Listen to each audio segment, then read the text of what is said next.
Hi friends, എല്ലാവർക്കും നമസ്കാരം. Income tax laws and accounts എന്ന സബ്ജക്റ്റിൻ്റെ പുതിയൊരു വീഡിയോയിലേക്ക് എല്ലാവർക്കും സ്വാഗതം. കഴിഞ്ഞ ക്ലാസ്സിൽ ചാപ്റ്റർ 1 ജനറൽ ഇൻട്രൊഡക്ഷൻ നമ്മൾ നോക്കിയിട്ടുണ്ടായിരുന്നു. ഇതിൽ 4 ക്വസ്റ്റ്യനാണ് നമ്മൾ കൂടുതൽ ഡിസ്കസ് ചെയ്തിട്ടുള്ളത്. ഇനി നമുക്ക് ചാപ്റ്റർ 2 നോക്കാം. Introduction to Income Tax. Income Tax Act 1961, Income Tax Rule 1962 and Finance Act passed by the Parliament every year govern the income tax laws in India. അപ്പോൾ ഇന്ത്യയിലെ ഇൻകം ടാക്സ് നിയമങ്ങൾ ഗവേൺ ചെയ്യുന്നത് ആരൊക്കെയാണ്? 1961 income tax ആക്റ്റും 1962 income tax റൂളും എല്ലാ വർഷവും parliament പാസ്സാക്കുന്ന ഫിനാൻസ് ആക്റ്റുമാണ്. Of tax for a financial year are determined by the finance act. അപ്പോൾ ഈ വർഷം ഏത് റേറ്റിൽ ടാക്സ് ചാർജ് ചെയ്യണമെന്ന് തീരുമാനിക്കുന്നത് ഫിനാൻസ് ആക്ട് ആണ്. For example, the finance act 2025-26 has prescribe the tax rate applicable for the income earned during the period from 1/4/25 to 31/3/26. അതായത് 2025 April 1 മുതൽ 2026 മാർച്ച് 31 വരെയുള്ള നമ്മൾ ഏൺ ചെയ്ത ഇൻകത്തിന് ഏത് റേറ്റ് വേണമെന്ന് തീരുമാനിക്കുന്നത് 2025-26 ഫിനാൻസ് ആക്റ്റാണ്. Income earned during the period from 1/4/25 to 31/3/26 will be assessed for the tax during the period from 1/4/26 to 31/3/27. 2025 April 1 മുതൽ നമ്മൾ ഏൺ ചെയ്ത ഇൻകം 2026 മാർച്ച് 31 വരെ നമ്മൾ ഏൺ ചെയ്ത ഇൻകം ഏത് റേറ്റിലാണ് ചെയ്യുന്നത്? 2025-26 ഫിനാൻസ് ആക്റ്റിൽ. പക്ഷേ അതെന്നാണ് അസസ് ചെയ്യുന്നത്? അസസ് ചെയ്യുന്നത് അടുത്ത വർഷമാണ്. 2026 ഏപ്രിൽ മുതൽ 2027 മാർച്ച് 31 വരെയാണ് അസസ് ചെയ്യുന്നത്. പക്ഷേ അതിൻ്റെ ഇൻകത്തിൻ്റെ റേറ്റ് തീരുമാനിക്കുന്നത് 2025-26 finance ആക്റ്റാണ്. In other words, the income of a financial year is assessed by the income tax department during the next financial year. അതായത് നമ്മൾ ഈ വർഷം ഏൺ ചെയ്ത ഇൻകത്തിനെ അസസ് ചെയ്യുന്നത് അടുത്ത വർഷമായിരിക്കും. ഓക്കെ, ഇത്രയും കാര്യങ്ങളാണ് ഈ ഒരു പാരഗ്രാഫിൽ പറയുന്നത്. വർഷം പഠിച്ചു അല്ലേ? അത് ആ 2 വർഷത്തിനെ കുറിച്ചിട്ടാണ് അടുത്ത പാരഗ്രാഫിൽ പറയുന്നത്. The financial year during which income is assessed is called assessment year and the financial year immediately preceding the assessment year is called previous year. Financial year നമ്മൾ അസസ് ചെയ്യുന്ന വർഷത്തെയാണ് നമ്മൾ അസസ്മെൻറ്റ് ഇയർ എന്ന് പറയുന്നത്. ഏത് വർഷമാണോ നമ്മുടെ ഇൻകം അസസ് ചെയ്യുന്നത് ആ വർഷത്തെ നമ്മൾ അസസ്മെൻറ്റ് ഇയർ എന്ന് പറയുന്നു. അപ്പോൾ അതിന് തൊട്ട് മുന്നത്തെ ഇൻകമാണ് ഈ വർഷം നമ്മൾ അസസ് ചെയ്യുന്നത്. അപ്പോൾ ആ തൊട്ട് മുന്നത്തെ ഇയറിനെയാണ് നമ്മൾ പ്രീവിയസ് ഇയർ എന്ന് പറയുന്നത്. ഒന്നുകൂടി പറയുകയാണെങ്കിൽ, in other words, for a tax assessment purpose previous year is the period during which assessed income is earned. അതായത് ടാക്സ് അസസ്മെൻറ്റിന് വേണ്ടിയിട്ട് പ്രീവിയസ് ഇയർ എന്ന് പറയുന്നത് ഏത് വർഷമാണോ നമ്മൾ ഇൻകം ഏൺ ചെയ്യുന്നത് ആ ഏൺ ചെയ്യുന്ന വർഷത്തെയാണ് നമ്മൾ പ്രീവിയസ് ഇയർ എന്ന് പറയുന്നത്. അത് അസസ് ചെയ്യണത് അടുത്ത വർഷമാണ്. Okay, in the case of newly set A business or profession and in case of A new source of income. ഇനി ഇത് പുതിയതായിട്ട് നമ്മൾ തുടങ്ങുന്ന ഒരു ബിസിനസ്സാണ്, അല്ലെങ്കിൽ ഒരു പ്രൊഫഷനാണ്, അല്ലെങ്കിൽ ഒരു പെട്ടെന്നൊരു പുതിയൊരു സോഴ്സിൽ നമുക്ക് ഇൻകം കിട്ടിയതാണ്. അങ്ങനെയാണെങ്കിലോ the first previous year commences on the date of setting of the business or profession or on the date of new source of income and end on following 31 March. അങ്ങനെയാണെങ്കിൽ അതിൻ്റെ പ്രീവിയസ് ഇയർ എന്ന് പറഞ്ഞാൽ എന്തായിരിക്കും? എന്നാണോ നമ്മൾ ആ business അല്ലെങ്കിൽ ആ പ്രൊഫഷൻ തുടങ്ങിയത്, അല്ലെങ്കിൽ എന്നാണോ നമുക്ക് ആ ഇൻകം കിട്ടിയത് അന്നു മുതൽ എന്നായിരിക്കും 31 മാർച്ച് വരെ. അതായത് നമ്മുടെ ഏപ്രിൽ മുതൽ ആവണമെന്നില്ല, അതിൻ്റെ 31 മാർച്ച് വരെ ഈ ഒരു പീരീഡാണ് നമ്മൾ എന്ത് പറയുന്നത്? പ്രീവിയസ് ഇയർ എന്ന് പറയുന്നത് അല്ലേ? അപ്പോൾ ഇതിൻ്റെ എവിടെയെങ്കിലും വെച്ചിട്ടാണ് നമ്മളൊരു പുതിയ പ്രൊഫഷനോ ബിസിനസ്സോ അല്ലെങ്കിൽ ഒരു ന്യൂ സോഴ്സ് ഓഫ് ഇൻകം കിട്ടിയതെങ്കിൽ അവിടെ മുതൽ എപ്പോഴാണോ 31 മാർച്ച് കഴിയുന്നത് ആ ഒരു പീരീഡിനെ നമ്മൾ എന്തെന്ന് പറയുന്നു? പ്രീവിയസ് ഇയർ എന്ന് പറയുന്നു. അപ്പോൾ ഈ പുതിയ ഒരു സെറ്റപ്പ് ബിസിനസ് സെറ്റപ്പ് ചെയ്ത സമയത്തോ അല്ലെങ്കിൽ പ്രൊഫഷൻ സെറ്റപ്പ് ചെയ്ത സമയത്തോ ഉണ്ടാവുന്ന പ്രീവിയസ് ഇയറിന് ഒരു വർഷത്തെ കാലാവധി ഉണ്ടാവണമെന്നില്ല. എന്നാണ് തുടങ്ങിയത് അന്നു മുതൽ 31 മാർച്ച് വരെ, അത്രയേ ഉള്ളൂ. In such cases next previous year start on 1 April. On such other cases. പക്ഷേ അതിൻ്റെ അടുത്ത വർഷം നെക്സ്റ്റ് പ്രീവിയസ് ഇയർ എന്ന് പറയുന്നത് April 1 മുതൽ സാധാരണ കേസിൽ എന്ന പോലെ April 1 മുതൽ 31 മാർച്ച് വരെ തന്നെയായിരിക്കും നെക്സ്റ്റ് പ്രീവിയസ് ഇയർ എന്ന് പറയുന്നത്. പക്ഷേ അതിൻ്റെ ഈ വർഷത്തെ പ്രീവിയസ് ഇയർ എന്ന് പറയുന്നത് എന്നാണോ ബിസിനസ് കമൻസ് ചെയ്തത്, എന്നാണോ പ്രൊഫഷൻ കമൻസ് ചെയ്തത്, എന്നാണോ നമുക്ക് ന്യൂ സോഴ്സ് ഓഫ് ഇൻകം ഉണ്ടാകുന്നത് അന്ന് മുതൽ മാർച്ച് 31 വരെ ആയിരിക്കും. അപ്പോൾ ഈ പേജ് ഒരു ഇൻട്രഡക്ഷൻ പേജാണ് എന്ന് വിചാരിച്ചിട്ട് നിങ്ങൾക്ക് മിസ് ചെയ്യാനുള്ള പേജ് അല്ല കേട്ടോ. ഇത് നിങ്ങൾക്ക് അത്രമേൽ ഇതിൻ്റെ ബേസിക് പറഞ്ഞിട്ടുള്ള പേജാണ്. നിങ്ങളിത് ഓരോന്നും അടിപൊളിയായിട്ട് മനസ്സിലാക്കി വയ്ക്കുക. ഇതിൻ്റെ ഡെഫിനേഷൻസാണിത്, പ്രീവിയസ് ഇയർ, അസസ്മെൻറ്റ് ഇയർ എന്നുള്ള കാര്യങ്ങളൊക്കെ. അപ്പോൾ അത് അതേപോലെ മനസ്സിലാക്കി വയ്ക്കുക, അതേപോലെ പഠിച്ചു വയ്ക്കുക കേട്ടോ. ഇനി നെക്സ്റ്റ് പാരയിൽ പറയുന്നത് വെച്ചിട്ടുണ്ടെങ്കിൽ according to income tax act every person is liable to pay tax in advance wherever possible or wherever instituted to do so. ഇതിൽ എന്താ പറയുന്നത്, എല്ലാ ആൾക്കാരും എന്ത് കൊടുക്കണം എന്നാണ് പറയുന്നത്, ടാക്സ് അഡ്വാൻസ് ആയിട്ട് കൊടുക്കണം എന്നാണ് പറയുന്നത്. അതായത് നമ്മൾ പ്രീവിയസ് ഇയറിൽ ഇപ്പോൾ 2 വർഷം ഉണ്ടെന്ന് വയ്ക്കുക. അപ്പോൾ ഈ വർഷത്തിൽ ഏൺ ചെയ്ത ഇൻകത്തിന് നമ്മൾ എപ്പോഴാണ് ടാക്സ് ചെയ്യുക, അടുത്ത വർഷം അല്ലേ, നെക്സ്റ്റ് ഇയറിലാണ് നമ്മൾ ടാക്സ് കൊടുക്കുന്നത്.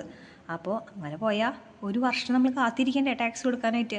അപ്പോൾ ഡിപ്പാർട്ട്മെൻറ്റ് എന്താ പറയുന്നത് വെച്ചിട്ടുണ്ടെങ്കിൽ, നിങ്ങൾ ഈ വർഷത്തെ ടാക്സ് ഈ വർഷം തന്നെ അടച്ചോളൂ, ഒരു വർഷം കാത്തിരിക്കേണ്ട കാര്യമില്ല.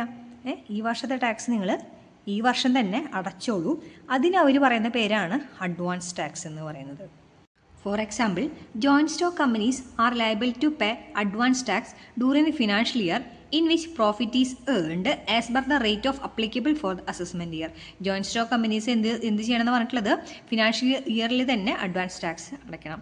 Similarly in specified cases tax shall be deducted from income in the form of TDS, tax deducted at sources.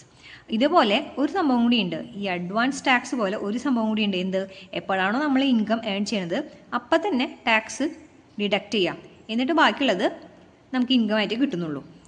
അപ്പോൾ സാധാരണ ഒരു ഇൻകം ഉണ്ടായിക്കഴിഞ്ഞിട്ടുണ്ടെങ്കിൽ ഡിപ്പാർട്ട്മെൻറ്റിനെ സംബന്ധിച്ച് അടുത്ത വർഷമാണ് അതിൻ്റെ ടാക്സ് കിട്ടുന്നത്. ഈ ഒരു വർഷം ചിലപ്പോൾ ഈ 1 ഏപ്രിൽ തന്നെ ഒരു ഇൻകം ഉണ്ടായി, ഇതിന് ടാക്സ് എപ്പോഴേ കിട്ടുന്നുള്ളൂ, അടുത്ത വർഷമേ കിട്ടുന്നുള്ളൂ. അപ്പോൾ ഡിപ്പാർട്ട്മെൻറ്റ് എന്താ പറഞ്ഞത്, ഇവിടെ നിങ്ങൾക്ക് ടാക്സ് കിട്ടുകയാണെങ്കിൽ ഈ വർഷം തന്നെ നിങ്ങൾ ടാക്സ് അടയ്ക്കാം. അതിൻ്റെ പേരെന്താ, അഡ്വാൻസ് ടാക്സ്. ഇനി എപ്പോഴാണോ നിങ്ങൾ കൊടുക്കുന്നത് അപ്പോൾ ഡിഡക്റ്റ് ചെയ്യാം. ആ ടാക്സ് എന്നുള്ളത് ഇപ്പോൾ 10,000 രൂപ നമുക്ക് ടാക്സ് കിട്ടിയെന്ന് വെച്ചിട്ടുണ്ടെങ്കിൽ അതിൽ നിന്നൊരു 1,000 രൂപ ഡിഡക്റ്റ് ചെയ്തിട്ട് ബാക്കി 9,000 ആർക്ക് കൊടുത്താൽ മതി, അസസിക്ക് കൊടുത്താൽ മതിയെന്ന്. ഇത് ആര് നേരിട്ടിട്ട് അപ്പോൾ തന്നെ ഡിപ്പാർട്ട്മെൻറ്റിന് കൊടുക്കാനാണ് പറഞ്ഞിട്ടുള്ളത്. ഓക്കെ, അതിൻ്റെ പേരാണ് TDS, tax deducted at source. എപ്പോഴാണോ ഇൻകം ഉണ്ടാകുന്നത് അപ്പോൾ അതിൻ്റെ ടാക്സ് ഡിഡക്റ്റ് ചെയ്തിട്ട് കൊടുത്താൽ മതി.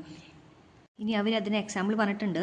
Four example, banks pay interest on fixed deposit after deducting tax at source. Banks fixed deposit തരുന്നത് എങ്ങനെയായിരിക്കും, ടാക്സ് ഡിഡക്റ്റ് ചെയ്തിട്ട് ബാക്കിയുള്ള എമൗണ്ട് തരുന്നുള്ളൂ. Winning of lottery gets prize money only after TDS. Lottery എങ്ങനെ കിട്ടുന്നത്, TDS കുറച്ചിട്ടേ കിട്ടുന്നുള്ളൂ. അപ്പോൾ ആ TDS കുറച്ച് എമൗണ്ട് അപ്പോൾ തന്നെ ഡിപ്പാർട്ട്മെൻറ്റിലേക്ക് കിട്ടുകയാണ്. അല്ലാണ്ട് ഒരു വർഷം കഴിഞ്ഞിട്ട് പിന്നത്തെ വർഷമല്ല കിട്ടുന്നത്, ഓൺ ദ സ്പോട്ട് അവർ ആ TDS കുറച്ചിട്ട് കൊടുക്കുകയാണ്. ഓക്കെ, ഒന്നുമില്ലട മക്കളെ, ഇതിൽ പറഞ്ഞ ഈ പാരഗ്രാഫിൽ പറഞ്ഞത് ഇത്രയേ ഉള്ളൂ. ടാക്സ് ഈ വർഷം ഏൺ ചെയ്താൽ ഈ വർഷം തന്നെ അടയ്ക്കേണ്ട, അടുത്ത വർഷം അടയ്ക്കണമെന്നാണ് നമ്മൾ 2 ഇയറിനെ കുറിച്ച് പറഞ്ഞത്, പ്രീവിയസ് ഇയറും അസസ്മെൻറ്റ് ഇയറും. പക്ഷേ ഡിപ്പാർട്ട്മെൻറ്റ് പറയാണ്, ഞങ്ങൾക്ക് ഒരു വർഷം കാത്തിരിക്കുന്ന നേരമൊന്നുമില്ല, നിങ്ങളൊരു കാര്യം ചെയ്യൂ, ഈ വർഷം നിങ്ങൾ ഏൺ ചെയ്തതിന് ഈ വർഷം തന്നെ ടാക്സ് അടയ്ക്കൂ. അപ്പോൾ 4 ഗഡുക്കളായിട്ടാണ്, 4 ടൈം ലിമിറ്റൊക്കെ പറഞ്ഞിട്ടുണ്ട്, അത് വെച്ചിട്ട് നിങ്ങൾ ടാക്സ് അടച്ചോളൂ. ഇനി ചില കേസിൽ എന്താ പറഞ്ഞത്, അപ്പോൾ തന്നെ ടാക്സ് ഡിഡക്റ്റ് ചെയ്ത് ഞങ്ങൾക്ക് തന്നോളൂ, ബാക്കിയുള്ളത് അവർ കൊടുത്താൽ മതി. അല്ലെങ്കിൽ അവരെന്ത് ചെയ്യും, ടാക്സ് അടയ്ക്കാൻ വൈകും, അല്ലെങ്കിൽ ചിലപ്പോൾ ടാക്സ് അടയ്ക്കില്ല. അപ്പോൾ നിങ്ങൾ എന്ത് ചെയ്യുക, ഈ വർഷത്തെ ടാക്സ് ഈ വർഷം തന്നെ അടച്ചോളൂ, അടുത്ത വർഷം വരെ കാത്തിരിക്കാൻ ഞങ്ങൾക്ക് സമയമില്ല എന്നാണ് ഡിപ്പാർട്ട്മെൻറ്റ് പറയുന്നത്. അപ്പോൾ 2 കാര്യങ്ങളാണ് പഠിച്ചത്, അഡ്വാൻസ് ടാക്സും TDSഉം. ഈ ഒരു പാരഗ്രാഫിൽ ഇതിനെക്കുറിച്ചിട്ടാണ് ഡീറ്റെയിൽ ആയിട്ട് പറഞ്ഞിട്ടുള്ളത്. Okay, Finance Bill, which is usually presented in the Parliament in the month of February, prescribe the rate of tax applicable for the next financial year starting on 1st April. അപ്പോൾ ഫെബ്രുവരിയിലാണ് പാർലമെൻറ്റിൽ എന്ത് പാസ്സാക്കുക, finance bill പാസ്സാക്കുക. Finance ബില്ലിൽ അടുത്ത വർഷം മുതൽ ഏത് റേറ്റ് വേണം എന്നുള്ള കാര്യം പറഞ്ഞിട്ടുണ്ടായിരിക്കും. Finance bill when passed by the parliament become finance act. അപ്പോൾ ഫിനാൻസ് ബില്ല് പാർലമെൻറ്റിൽ പാസ്സാക്കിയാൽ എന്താണ്, ഫിനാൻസ് ആക്റ്റായി. For instance, the finance act 2025-26 has prescribe the rate of tax applicable for the previous year 25-26 or assessment year 26-27. അപ്പോൾ assessment year 26-27ലേക്കുള്ള rate finance act 25-26ലാണ് ഉണ്ടായിരിക്കുക. If the finance act could not be passed due to any reason, ഇപ്പോൾ finance act pass ചെയ്യാൻ പറ്റിയില്ലെങ്കിൽ the prevailing rate or proposed rate, അല്ലെങ്കിൽ ഇപ്പോൾ നിലവിലുള്ള റേറ്റ് അല്ലെങ്കിൽ അവർ പ്രൊപ്പോസ് ചെയ്ത റേറ്റ്, ഫിനാൻസ് ബില്ലിൽ പ്രൊപ്പോസ് ചെയ്ത rate whichever is favourable to അസസ്സിക്ക് ഏതാണോ നല്ലത്, will be the rate of tax applicable for the assessment. അപ്പോൾ ആ റേറ്റ് ആയിരിക്കും അസസ്മെൻറ്റിന് എടുക്കുക. Income tax collected by the Central Board of Direct Tax on behalf of the central government is apportioned between central and state. അപ്പോൾ CBDT ഇതാണ് നമ്മുടെ board കേട്ടോ. അപ്പോൾ ഈ ബോഡി ഇൻകം ടാക്സ് കളക്ട് ചെയ്തത് ആർക്കൊക്കെ വീതിച്ചു കൊടുക്കുന്നു? സെൻട്രലിനും സ്റ്റേറ്റിനും വീതിച്ചു കൊടുക്കുന്നു. എങ്ങനെ? Based on the recommendation of finance commission. Finance കമ്മീഷൻ്റെ റെക്കമെൻഡേഷൻ അനുസരിച്ച് ഇത് വീതിച്ച് കൊടുക്കുന്നു. കാര്യങ്ങളാണ് ഒരു ഇൻട്രോ പോലെ നമുക്ക് പറഞ്ഞിട്ടുള്ളത്. പക്ഷേ ഇൻട്രോ ആണ് എന്ന് വിചാരിച്ചിട്ട് മിസ്സാക്കി കളയരുത്. അത് നമുക്ക് അറിഞ്ഞിരിക്കേണ്ട, അല്ലെങ്കിൽ നമ്മൾ പഠിച്ചിരിക്കേണ്ട കാര്യങ്ങളാണ്. ഇനി അതിനും ഇമ്പോർട്ടൻ്റ് ആയ കുറച്ച് കാര്യങ്ങളാണ്, ഒരു 10-20 എണ്ണം ബേസിക് ചാർജ്, ഇൻകം എന്നൊക്കെ പറഞ്ഞിട്ട് ഒരു 10-20-21 കാര്യങ്ങൾ, ഡെഫിനീഷൻസ് നമുക്ക് പഠിക്കാനുണ്ട്. അതെല്ലാം ഇപ്പോൾ തന്നെ നിങ്ങൾക്ക് പഠിച്ചാൽ മനസ്സിലാവണമെന്നില്ല, പറഞ്ഞാൽ മനസ്സിലാവണമെന്നില്ല. പക്ഷേ നിങ്ങളിപ്പോൾ തന്നെ പഠിച്ച് വയ്ക്കുക, ഓരോന്ന് പഠിച്ച് വയ്ക്കുക. ഏത് വേണമെങ്കിൽ നമുക്ക് പരീക്ഷയ്ക്ക് ചോദിക്കും. പരീക്ഷയ്ക്ക് ചോദിക്കുക എന്നതിനപ്പുറത്തേക്ക് നമുക്കിത് അറിഞ്ഞാലേ ഇൻകം ടാക്സ് ചെയ്യാനായിട്ട് സാധിക്കുള്ളൂ. അപ്പോൾ നിങ്ങളത് മനസ്സിലാക്കി വയ്ക്കുക കേട്ടോ. അപ്പോൾ അതിൽ ഒന്നാമത്തെ ബേസിസ് ഓഫ് ചാർജാണ്. സെക്ഷൻ 4ലാണ് ഇൻകം ടാക്സ് ആക്ടിൻ്റെ സെക്ഷൻ 4ലാണ് basis of charge. Charging section 4 ഈ സെക്ഷൻ നമ്പറൊക്കെ നിങ്ങൾ കാണാൻ പടം പഠിക്കണമെന്നില്ല, എന്നാലും ജസ്റ്റ് ഒന്ന് വായിച്ചു വയ്ക്കാം. Because it is a sections which confer the power of government to levy tax on income. അപ്പോൾ ഇൻകത്തിൻ്റെ മേലെ ടാക്സ് വാങ്ങിക്കോളൂ എന്ന് ഗവൺമെൻറ്റിനോട് പറയുന്ന ഒരു സെക്ഷനാണ് സെക്ഷൻ 4, ചാർജിങ് സെക്ഷനാണ്. The following principles are relevant in charging tax on income. അപ്പോൾ താഴെ പറഞ്ഞ കാര്യങ്ങളാണ് കുറച്ച് ഇമ്പോർട്ടൻ്റ് ആയിട്ട് പറയുന്നത്. അപ്പോൾ നിങ്ങളിതൊക്കെ മനസ്സിലാക്കി വയ്ക്കുക. ഓക്കെ, അതിൽ ഫസ്റ്റ് വൺ എന്താ? Income tax is annual tax on income.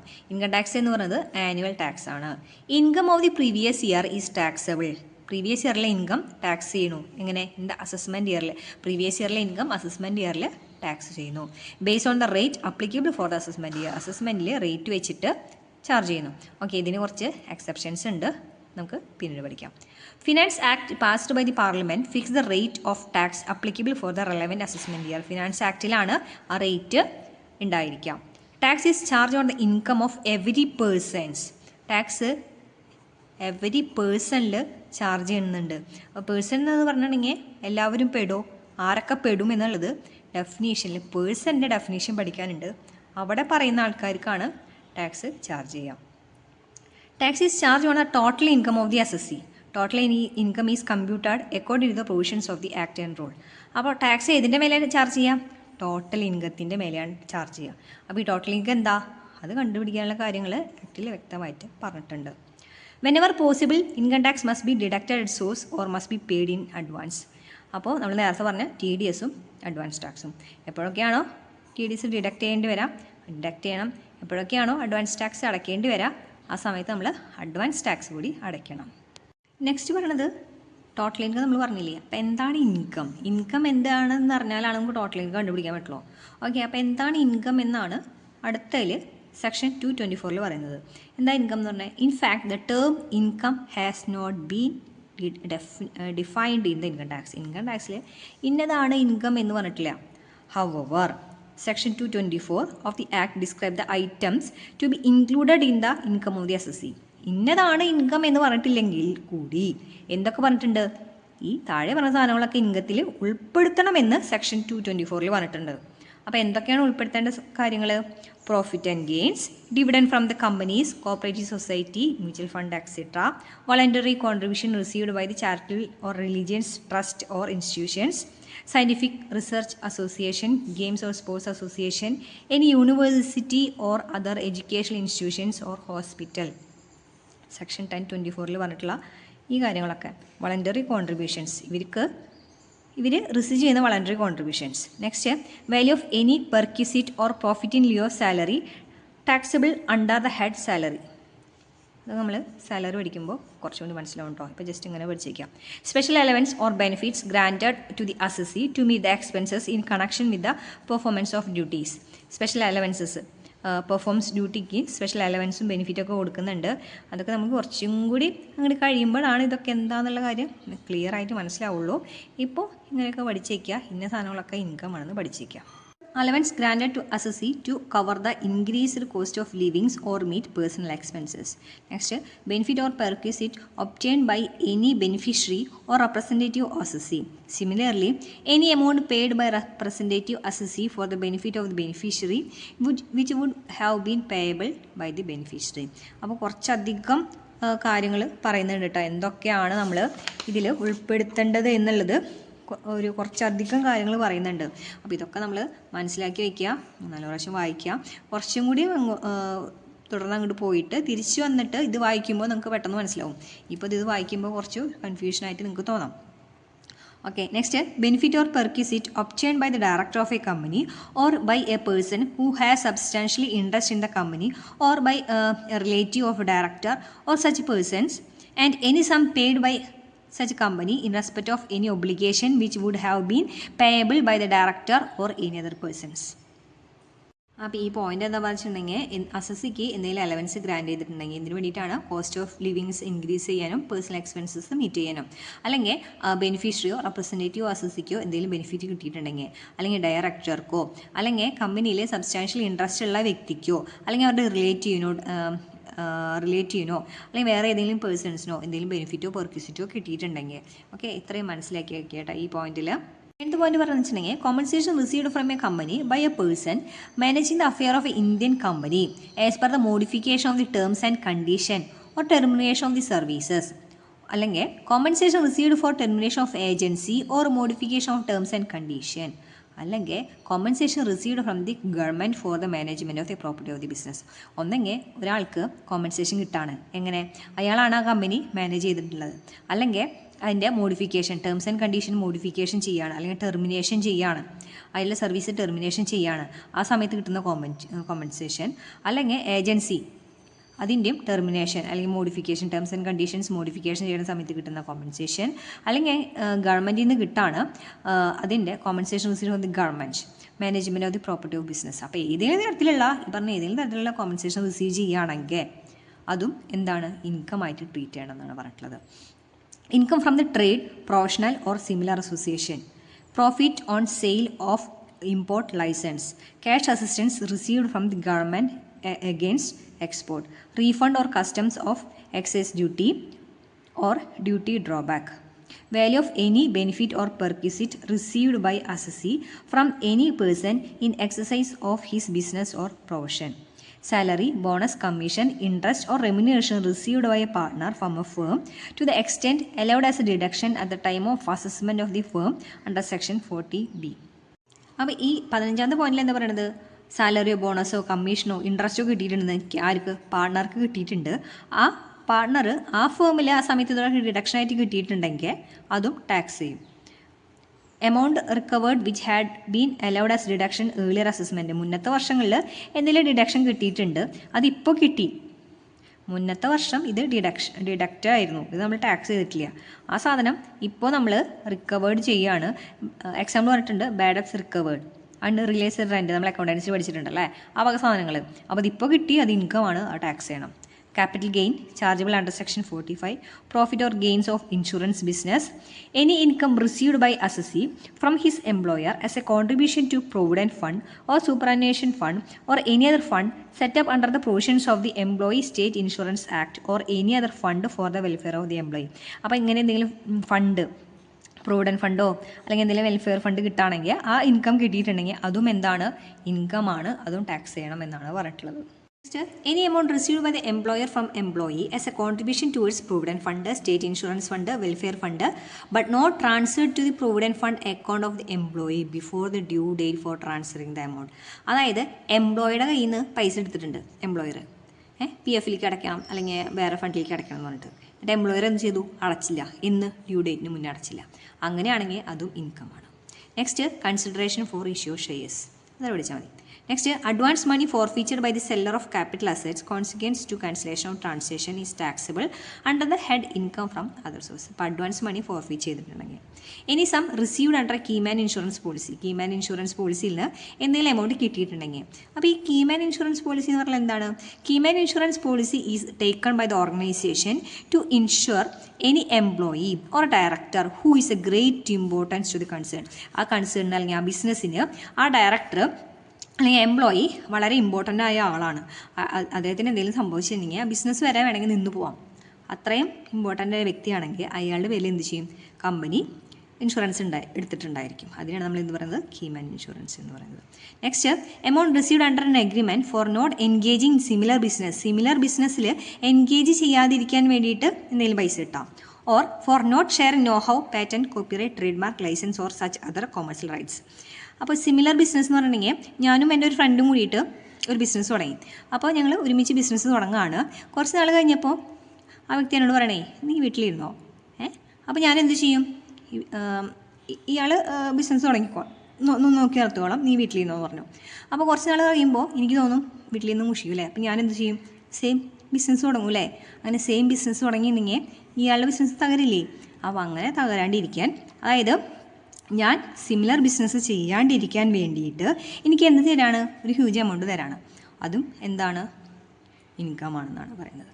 Next, share ചെയ്യാണ്ടിരിക്കാൻ. നോഹവ് പാറ്റൻറ്റ് ഒരു കമ്പനിക്ക് കൊടുത്തിട്ടുണ്ട്, ഈ സെയിം സാധനം വേറെ കമ്പനിക്ക് കൊടുത്താൽ ശരിയാവില്ലല്ലോ. അങ്ങനെ കൊടുക്കാണ്ടിരിക്കാൻ വേണ്ടിയിട്ട് കിട്ടുന്ന എമൗണ്ടും എന്ത് തന്നെയാണ്? ഇൻകമാണ്. Any sum of money exceeding 50,000 received without consideration by a individual or HUF.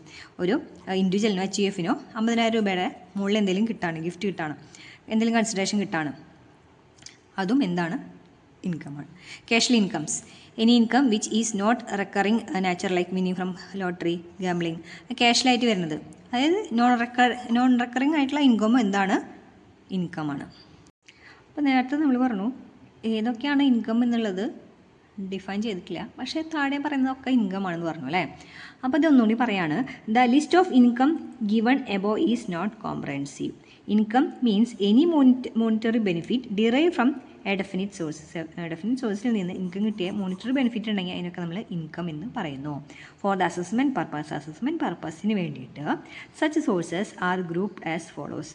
ഇങ്ങനെ 5 ഹെഡാക്കിയിട്ട് തിരിച്ചിട്ടുണ്ട്. ഈ 5 ഹെഡിൻ്റെ ടോട്ടലാണ് നമ്മുടെ ടോട്ടൽ ഇൻകം എന്ന് പറയുന്നത്. എന്തൊക്കെ 5 head? Income from salary, income from house property, profit and gains of business or profession, capital gain, income from other sources. അപ്പോൾ കുറേ income ഉണ്ടെന്ന് പറഞ്ഞു. ഇൻകത്തിനൊക്കെ നമ്മൾ കാൽക്കുലേറ്റ് ചെയ്യാനായിട്ട് എളുപ്പത്തിന് വേണ്ടിയിട്ട് നമ്മൾ 5 ഹെഡായിട്ട് തരംതിരിച്ചിട്ടുണ്ട്. ഇനി താഴെ പറയുന്ന പോയിൻറ്റ്സ് കൂടി ഒന്ന് മനസ്സിൽ വെക്കണം. എന്തൊക്കെയാണ്? Legal and illegal incomes are taxable. ഇത് ലീഗലാണോ ഇല്ലീഗലാണോ നോക്കുന്നില്ല, ഒക്കെ ടാക്സ് ചെയ്യും. Income may be regular, irregular, received lump sum or instalment. Income എങ്ങനെയായിരിക്കും? റെഗുലറായിട്ട് കിട്ടുന്നുണ്ടായിരിക്കാം, അങ്ങനെയല്ല ആയിരിക്കാം, ഒരുമിച്ച് കിട്ടുന്നുണ്ടായിരിക്കാം, അല്ലെങ്കിൽ ഇൻസ്റ്റാൾമെൻ്റ് ആയിട്ടും കിട്ടുന്നുണ്ടായിരിക്കാം. അതൊക്കെ നമ്മൾ എന്ത് ചെയ്യുന്നു? ഇൻകം തന്നെയാണെന്നാണ് പറയുന്നത്. Income should be received from outside. പുറത്തുനിന്നുള്ള ഇൻകം കിട്ടും. Therefore surplus of income over expenditure of a club formed for a mutual benefit, profit on revaluation assets etcetera are not taxable. Income from outside tax ചെയ്യുന്നുണ്ട്, പക്ഷേ എന്തൊക്കെ tax ചെയ്യുന്നില്ല? surplus of the income over expenditure of a club formed for mutual benefit, profit on revaluation assets, etc. are not taxable. Okay, income may be cash, kind or even in the form of service. Income എന്ന് പറയുന്നത് ഇങ്ങനെ വേണമെങ്കിൽ ആയിരിക്കാം. If an amount is not income at the time of first receipt, it cannot be treated as income consequent to change of the circumstances.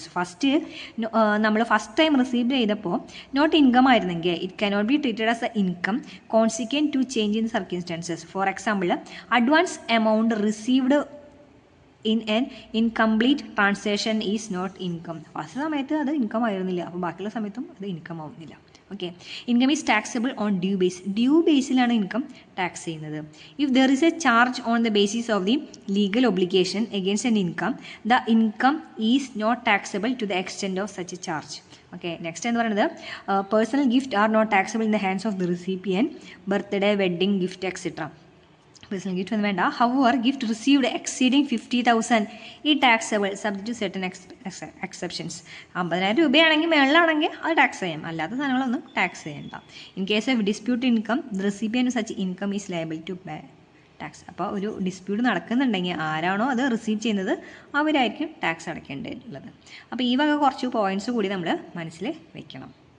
നമ്മൾ പറഞ്ഞു റിപ്പീറ്റേറ്റ് ചെയ്യാത്തത് unexpected ആയിട്ട് കിട്ടുന്നതൊക്കെ cash income ആണ്. പക്ഷേ എന്നിരുന്നാലും ഈ താഴെ പറഞ്ഞ സാധനങ്ങളുണ്ടല്ലോ അതൊന്നും ക്യാഷ് ഇൻകം അല്ല. The following income though of casual nature are not cash income. ഇത് നമുക്കതിന് തോന്നാം നോൺ റിപ്പീറ്റേറ്റീവ് ആണ്, അൺഎക്സ്പെക്റ്റഡ് ആണ്, അപ്പോൾ ഇത് ക്യാഷ് ഇൻകത്തിൽ വരാം എന്ന് നമുക്ക് തോന്നും. പക്ഷേ എന്താണ്, ഇത് ക്യാഷ് ഇൻകം അല്ല. എന്തൊക്കെയാണ്? Capital gain, profit on transfer of capital asset. Capital അസറ്റിൻ്റെ ട്രാൻസ്ഫർ ചെയ്യുമ്പോൾ കിട്ടുന്ന ക്യാപിറ്റൽ ഗെയിൻ ക്യാഷ് ഇൻകം അല്ല, അത് സെപ്പറേറ്റ് ഹെഡിൽ ക്യാപിറ്റൽ ഗെയിൻസ് ചാർജ് ചെയ്യേണ്ട ഇൻകമാണ്. Receipt related to profession or business, ഇത് non repetitive. For example, gift received by a doctor from a clients is not cash income. It is taxable under the head profit and gains of business or profession. നമ്മൾ gift കിട്ടാണ്, ഡോക്ടർക്ക് gift കിട്ടാണ് ക്ലയൻറ്റിൻ്റെ നിന്ന്. അതെന്താ, അത് വല്ലപ്പോഴേക്കല്ലേ കിട്ടുള്ളൂ.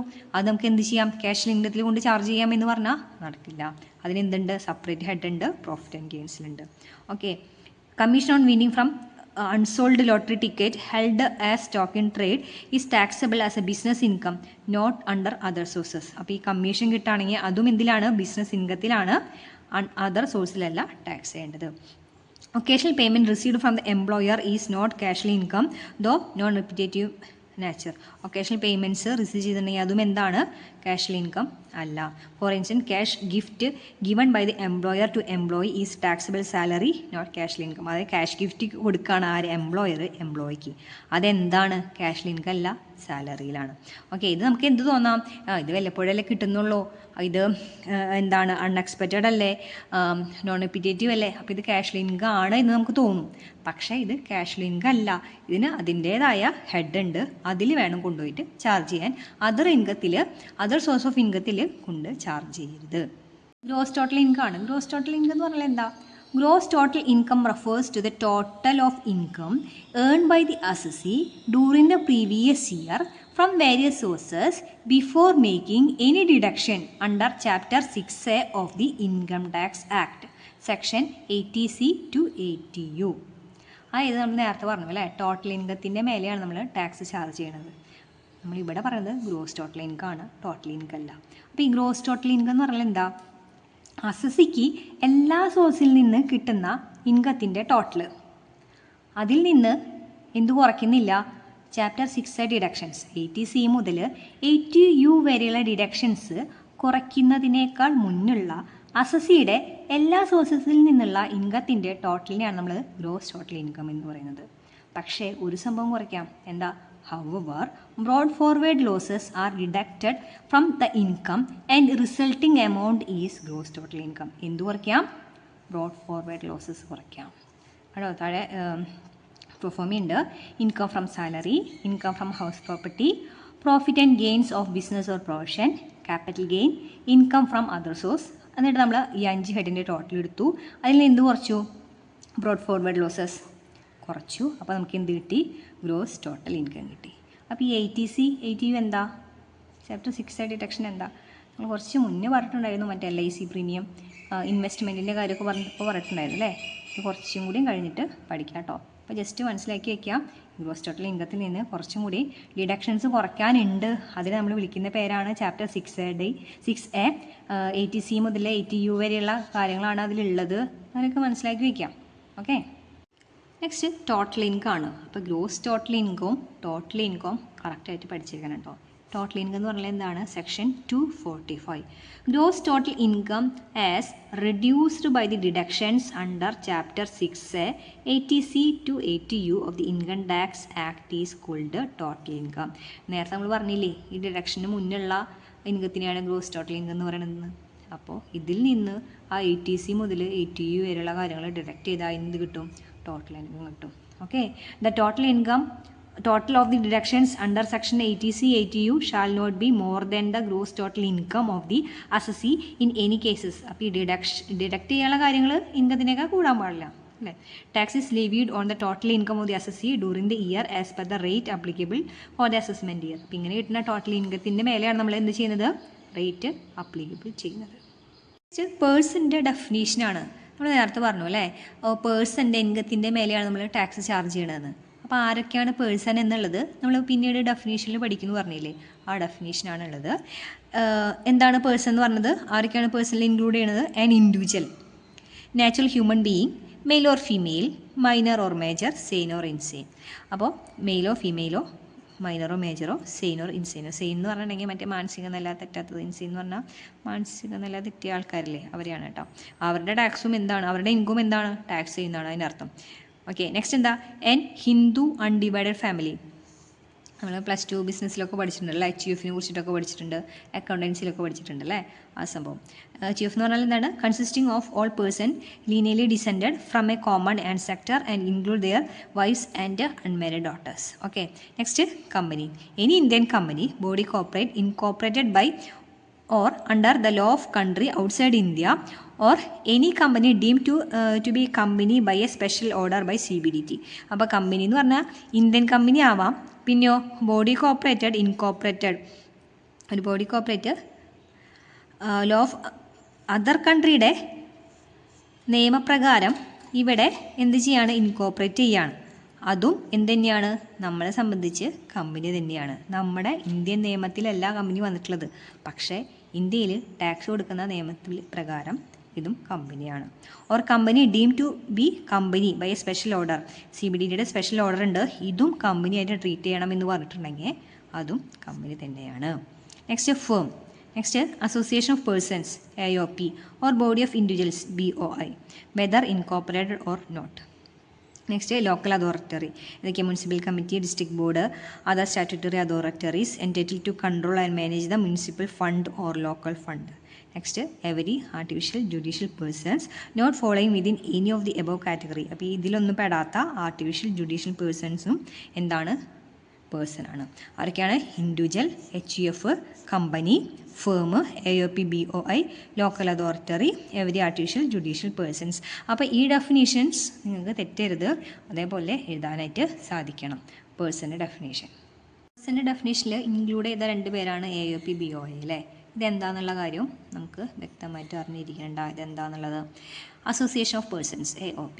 Association of persons means an association in which 2 or more persons join together for a common purpose of producing income or gain. Income ഉണ്ടാക്കാൻ അല്ലെങ്കിൽ gain ഉണ്ടാക്കാൻ വേണ്ടിയിട്ട് 2 അതിലധികം ആൾക്കാർ ഒരുമിച്ച് ഒരു കോമൺ പർപ്പസിന് വേണ്ടിയിട്ട് അസോസിയേറ്റ് ചെയ്തിട്ടുണ്ടെങ്കിൽ അതിനെയാണ് നമ്മൾ എന്ന് പറയുന്നത് AOP എന്ന് പറയുന്നത്. എക്സാമ്പിൾ കൊടുത്തിട്ടുണ്ട്, joint venture without partnership, partnership അല്ലാത്ത joint venture. X limited foreign കമ്പനിയാണ്, Y ലിമിറ്റഡ് ഇന്ത്യൻ കമ്പനിയാണ്, and mister Patel Indian businessman ആണ്. Setup joint project. അപ്പോൾ ഇതിൽ നാച്ചുറൽ പേഴ്സൺസ് തന്നെ വേണമെന്നില്ലാന്ന്, കമ്പനി ആയാലും എന്ത് തന്നെയാണ്? അസോസിയേഷൻ ഓഫ് പേഴ്സൺ ആണ്. The income of the project will be assessed under the status of association of persons. അങ്ങനെയാണെങ്കിൽ ഇവരുടെ ഇൻകം AOPയിലാണ് എന്ത് ചെയ്യുക? ചാർജ് ചെയ്യാം. Next body of individuals. Body of individual is a group of individuals without a common objective of earning income, but they join together for share some assets or income. അപ്പോൾ body of individuals എന്ന് പറഞ്ഞിട്ടുണ്ടെങ്കിൽ കുറച്ച് group of ഇൻഡിവിജ്വലാണ്, ഒരു common objective ഒന്നുമില്ല, എന്ത് income earn ചെയ്യാനുള്ള common objective ഒന്നുമില്ല. പക്ഷെ അവരെന്താ ചെയ്യുന്നത്? Sharing some assets or income share ചെയ്യാനോ അല്ലെങ്കിൽ അസറ്റ്സ് ഷെയർ ചെയ്യാനോ വേണ്ടിയിട്ട് ഗ്രൂപ്പായിട്ട് തിരിയുന്നതിനെയാണെന്ന് പറയുന്നത് ബോഡി ഓഫ് ഇൻഡിവിജ്വൽസ് എന്ന് പറയുന്നത്. For example, Mr. X deceased leaving behind a property worth 5 crores. If there are 3 claimants for the property, income from the property is taxable in the hands of the claimants under the status of body individual until the ownership is finally decided. അപ്പോൾ ഈ 5 കോടിയുടെ property ആരുടേതാണ് എന്ന് തീരുമാനിക്കുന്നത് വരെ body of individual ആയിട്ട് tax ചെയ്യും. Body of individual shall include individuals only. Body of ഇൻഡിവിജ്വൽസും AOP തമ്മിലുള്ള മെയിൻ ഡിഫറൻസ് എന്താണ്? ഇവിടെ ഇൻഡിവിജ്വൽസ് മാത്രമേ ഉണ്ടാവുള്ളൂ. അവിടെ നമുക്ക് വേണമെങ്കിൽ പറയാമല്ലേ, എന്ത് കമ്പനി ഉണ്ടാവും AOPയിൽ, ഇവിടെ ഇൻഡിവിജ്വൽസ് മാത്രമേ ഉണ്ടാവുള്ളൂ. അപ്പോൾ ഇന്ന് മക്കളെ ഇത് കുറച്ച് ലെങ്തി വീഡിയോ ആണ്. കാരണം എന്ന് വെച്ചിട്ടുണ്ടെങ്കിൽ നമുക്കൊരു 21 പോയിൻറ്റ്സ് പഠിക്കാനുണ്ട്. നമ്മളിപ്പോൾ 5ാമത്തെ പോയിൻ്റ് ആയിട്ടുള്ളൂ. അപ്പോൾ ഇതൊക്കെ ഇമ്പോർട്ടൻ്റ് ആയ പോയിൻറ്റുമാണ്. നമുക്കിത് മനസ്സിലാക്കിയാലാണ് നമുക്ക് മുന്നോട്ട് പോകാനായിട്ട് സാധിക്കുകയുള്ളൂ. അപ്പോൾ ഇതൊക്കെ നമുക്ക് എന്തായാലും അറിഞ്ഞിരിക്കേണ്ട, എക്സാമിന് നമ്മൾ ടെസ്റ്റ് ചെയ്യുന്ന പോയിൻറ്റ്സാണ്. അപ്പോൾ ഇതൊക്കെ നന്നായി പഠിക്കുക. എന്തെങ്കിലും ഡൗട്ടൊക്കെ ഉണ്ടെങ്കിൽ കമൻറ്റ് ചെയ്യുക. ഓക്കെ, അപ്പോൾ ഇനി നമുക്ക് അടുത്ത വീഡിയോയിൽ കാണാം. Okay, thank you.